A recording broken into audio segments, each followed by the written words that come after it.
La communauté d'agglomération Saint-Germain-Boucle de Seine est située à 15 km à l'ouest de Paris et a été créée en 2016. Elle regroupe 19 villes et 334 326 habitants. Une équipe resserrée d'experts à l'écoute, réactifs et proches du terrain assure au quotidien son bon fonctionnement. L'agglomération mobilise ses moyens et ses compétences sur des projets dont l'échelle dépasse celle des communes dans les domaines du transport, de la gestion des déchets, du tourisme et du développement économique. Mais j'entends déjà votre question. Et tout ça, combien ça va nous coûter ? Rien. Les communes ont délégué à l'agglomération une partie de leurs compétences pour éviter les doublons et rechercher des économies. Notre agglomération tient son engagement, celui de ne pas augmenter les impôts pour assurer son fonctionnement. Résultat, en 3 ans, l'agglomération a permis d'améliorer grandement notre quotidien. S'agissant de notre mobilité, elle a renforcé toutes les offres de bus. Plus de bus, plus souvent, plus tard et le week-end, car nous sommes toujours plus nombreux à prendre les transports en commun. 60% des arrêts de bus sont aujourd'hui accessibles aux personnes à mobilité réduite. L'objectif est d'atteindre 80% en 2021.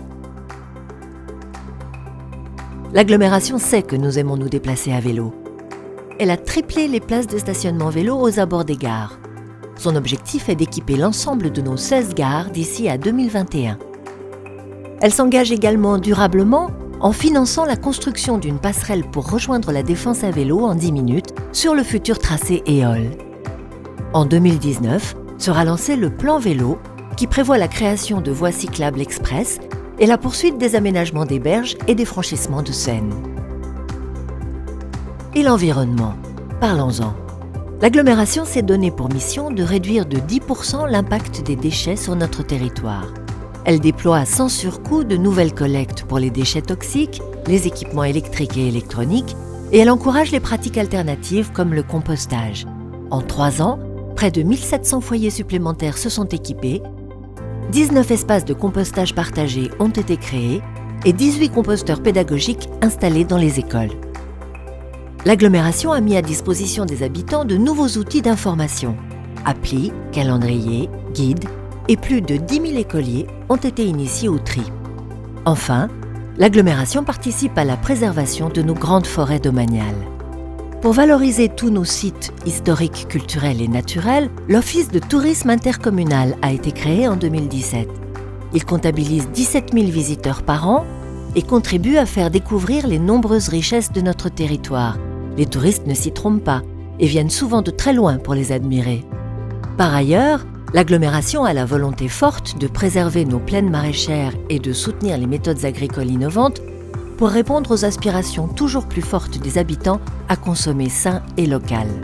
En matière d'attractivité économique, l'agglomération s'appuie sur la présence de pôles d'enseignement internationaux d'excellence pour favoriser l'implantation de sociétés françaises et étrangères. Elle accompagne les créateurs d'entreprises et leur propose des locaux adaptés à leurs besoins, espaces de coworking, pépinières et ateliers. La solidarité n'est pas en reste dans notre territoire. L'agglomération a soutenu financièrement les villes dans la construction de près de 600 nouveaux logements sociaux et a accompagné des familles dans la rénovation de leur habitation. L'agglomération contribue à améliorer notre cadre de vie en portant des projets que les villes n'auraient pas les moyens de développer seules. Ces premiers résultats montrent qu'ensemble, on est plus efficace. Et ce n'est que le début de notre histoire commune. Alors soyons ambitieux, faisons le pari de la réussite.